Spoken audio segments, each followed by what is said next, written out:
Narayankhed municipal అభివృద్ధికి 20 కోట్ల నిధులు మంజూరు.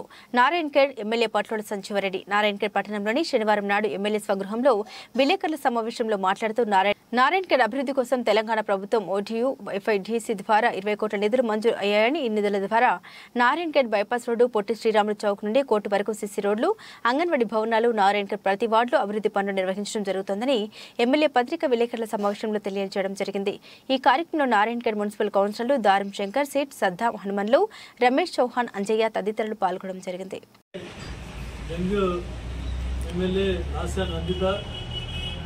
ఎవరైతే యాక్సిడెంట్ చనిపోవడం జరిగిందో వారికి మేము సంతాపం ప్రకటిస్తూ ఉన్నాం. భగవంతుడు ఆమె ఆత్మకు శాంతి చేకూర్చాలని, తర్వాత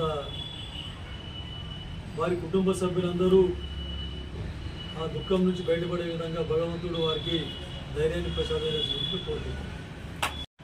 నారాయణఖేడ్ అభివృద్ధిలో భాగంగా మళ్ళీ మా గౌరవ ముఖ్యమంత్రి రేవంత్ రెడ్డి గారు మళ్ళీ మున్సిపాలిటీ ఫండ్స్ కూడా శాంక్షన్ చేయడం జరిగింది.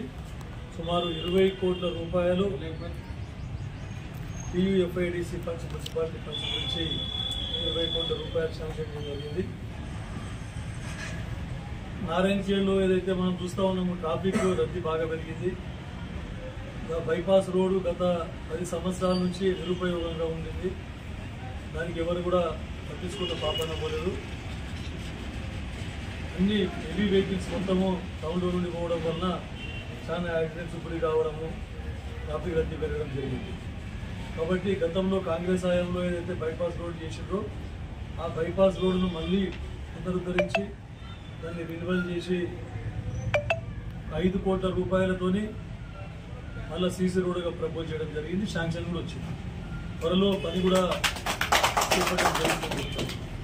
తర్వాత ఇక్కడ పొట్టి శ్రీరాములు విగ్రహం నుండి మున్సిపల్ కోర్టు వరకు కూడా ఎక్కడైతే రోడ్డు డ్యామేజ్ అయిందో, తర్వాత దాని రోడ్ వైడనింగ్ గురించి కూడా అక్కడ మధ్యాహ్న ఎక్కడైతే ఇది ఉందో పేవ్మెంట్ కింద ఏర్పాటు చేయడానికి దానికి కూడా 2 కోట్ల రూపాయలు శాంక్షన్ చేయడం జరిగింది.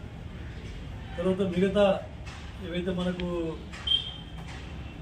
అన్ని వార్డులలో కూడా మన్సూర్పూరు, చార్కాన్పల్లి, తర్వాత నారాయణఖేడు, మంగల్పేట, నెహ్రూ నగరు, శాస్త్రి నగరు, తర్వాత కర్సుగుత్తి రోడ్డు, అంశమ్మ కాలనీ అన్నిట ప్రతి దగ్గర కూడా ఒక్కొక్క వార్డుకు కనీసం అంటే కూడా 80 లక్షల నుండి 1 కోటి రూపాయల వరకు సీసీ రోడ్లు, డ్రైన్స్ ప్రపోజ్ చేయడం జరిగింది. ఇది మున్సిపాలిటీకి సంబంధించింది. తర్వాత ఇంకొకటి 1.2 crores ఏంటంటే డ్రింకింగ్ వాటర్ గురించి పెట్టడం జరిగింది. కానీ అమృత్ ధారనా, అది అమృత్ ధారలో వేరే ఇంకా పెద్ద ఫండ్స్ ఉన్నాయి కాబట్టి దాన్ని క్యాన్సిల్ చేసి మళ్ళీ దాన్ని కూడా కొత్త కాలనీలో సీసీ రోడ్లు, తర్వాత డ్రైన్స్ గురించి మళ్ళీ ప్రపోజ్ చేయడం జరిగింది. ఇంకా ఎన్ఆర్ఈజిఎస్ ఫండ్స్లో ముఖ్యంగా అంగన్వాడీ బిల్డింగ్ల గురించి, తర్వాత ఇతరత్ర బ్యాలెన్స్ వర్కులు ఏవైతే ఉన్నాయో కొన్ని కమ్యూనిటీ హాల్లు, తర్వాత కొన్ని గ్రామ పంచాయతీ బిల్డింగ్స్ ఇన్కంప్లీట్ ఉన్నాయి, ఈవెన్ అంగన్వాడీ బిల్డింగ్స్ ఇన్కంప్లీట్ ఉన్నాయి. అన్నీ కలిసి ఒక 6.5 కోట్ల రూపాయలు దానికి కూడా ప్రొసీడింగ్స్ రావడం జరిగిందని చెప్పేసి. ఇది ఒకటే కాకుండా మన పంచాయతీరాజ్ డిపార్ట్మెంట్, పంచాయతీరాజ్ వర్క్స్ ఏవైతే ఉన్నాయో ఎక్కడ చూసినా నారాయణఖేడ్ నియోజకవర్గంలో అసలు నడవడానికి వీలు లేకుండా ఉన్నాయి రోడ్స్. ఎక్కడ చూసుకుంటాం పంచాయతీరాజ్ రోడ్స్ కానీ, ఆర్ఎన్బి రోడ్స్ కానీ. ఈ పంచాయతీ రోడ్స్, ఇంటర్నల్ రోడ్, ముఖ్యంగా ఇంటర్నల్ రోడ్స్ ఏవైతే ఉన్నాయో వాటికి 29 కోట్ల ప్రపోజల్స్ పెట్టడం జరిగింది. త్వరలో ఈ బడ్జెట్ సమావేశం, రెగ్యులర్ బడ్జెట్ వచ్చినప్పుడు ఆ 29 కోట్లకు కూడా ప్రొసీడింగ్స్ ఇవ్వడం జరుగుతుంది. అవి కూడా శాంక్షన్స్ వస్తాయని చెప్పేసి చెప్తా ఉన్నాం.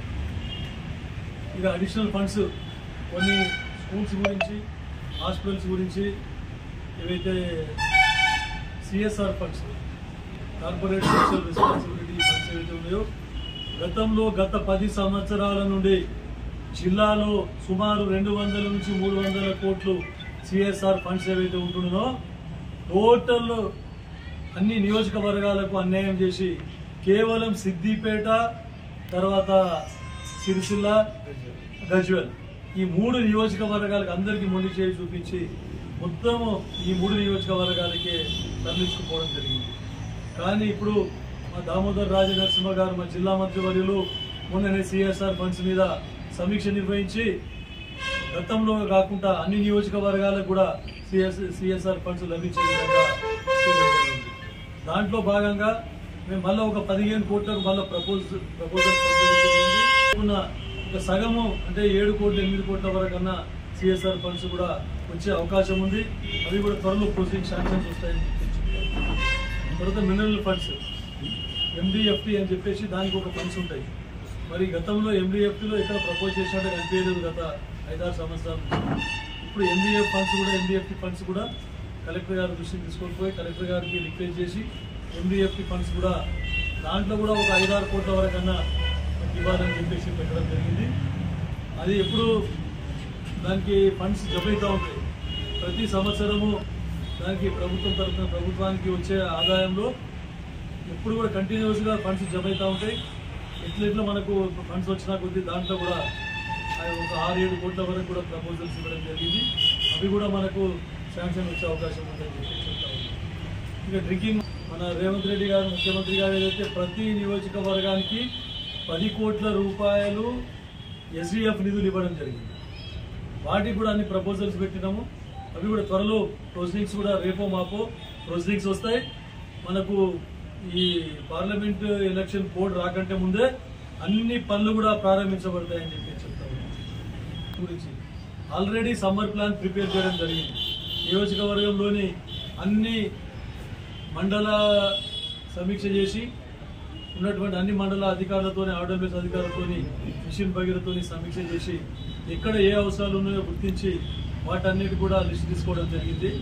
ఆ SDFలో 1 కోటి రూపాయలు ఎడ్యుకేషన్కి, తర్వాత 1 కోటి రూపాయలు 2 కోట్ల ఎడ్యుకేషన్కి, 1 కోటి రూపాయలు డ్రింకింగ్ వాటర్కి పెట్టాలని చెప్పేసి నిబంధనలు ఉన్నాయి. దాంట్లో అనే ఉద్దేశంతో కేవలం తాగునీటికే 1 కోటి అదనంగా అంటే 2 కోట్ల రూపాయలు శాంక్షన్ చేయడం జరిగిందని చెప్పి చెప్తారు. ఈ స్కూల్స్ బ్యాలెన్స్ వర్కులు, కాంపౌండ్ వాళ్ళు, టాయిలెట్స్ ఇట్లాంటి వాటికి కూడా SDF ఫండ్స్లో నుండి 2 కోట్ల రూపాయలు ఖర్చు చేసి వాటికి కూడా ప్రొసీడింగ్స్ రావడం జరిగింది.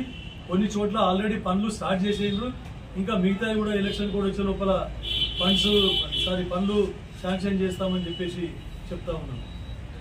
CRF ఫండ్స్ ఏవైతే ఉన్నాయో ఆల్రెడీ ఎగ్జాస్ట్ అయిపోయింది. CRF ఫండ్స్ రాష్ట్రానికి ఏమి ఇవ్వము, మీ కోటా అయిపోయిందని చెప్పినా కూడా మళ్ళీ ఇంకా అడిషనల్గా మళ్ళీ వర్క్స్ ప్రపోజ్ చేసి నేషనల్ హైవే అథారిటీ చూస్తుంది. ఇవన్నీ నేషనల్ హైవే అథారిటీ ఎవరైతే ఉన్నారో TNC వాళ్ళని కూడా సంప్రదించి మనకి మేజర్ వర్క్స్ ఇంకా ఏవైతే పెండింగ్ ఉన్నాయో వాటిని కూడా ముఖ్యంగా ఏది మన నల్లవాగు టు మాసాన్పల్లి రోడ్డు, తర్వాత ఈ హనుమంతరావుపేట రోడ్ అనుకోండి, ఇట్లాంటి ఎక్కడెక్కడ ఇంకా రోడ్లు చాలా అధ్వాన స్థితిలో ఉన్నాయో పెద్ద రోడ్లు కూడా ఇప్పుడు ఏవైతే రుద్రారము, గోరించ విలేజ్ కూడా అట్లాంటి టేకప్ చేసి దుద్దగొండ ఇట్లాంటి రోడ్స్ అన్ని కూడా పెట్టడం జరిగింది.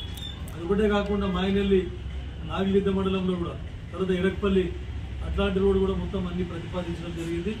అవి కూడా త్వరలో శాంక్షన్ ఈ బడ్జెట్ సెషన్ వరకు మళ్ళీ శాంక్షన్స్ వస్తాయని చెప్పి చెప్తూ మా ప్రభుత్వము ఖజానా ఖాళీ అయినప్పటికీ కూడా రేవంత్ రెడ్డి గారు చిత్తశుద్ధితోని అభివృద్ధి ధ్యేయంగా, తర్వాత సంక్షేమమే ధ్యేయంగా అన్ని విధాల కూడా సంక్షేమ పథకాల గురించి కూడా రైతులకు కానీ, తర్వాత విద్యార్థులకు కానీ, నిరుద్యోగులకు కానీ, ఉద్యోగస్తులకు ప్రతి ఒక్కరికి కూడా అందరికీ లబ్ధి, IKP మహిళలకు మనందరికీ లబ్ధి చేకూరే విధంగా ఆయన ఆలోచిస్తూ ఉన్నారు.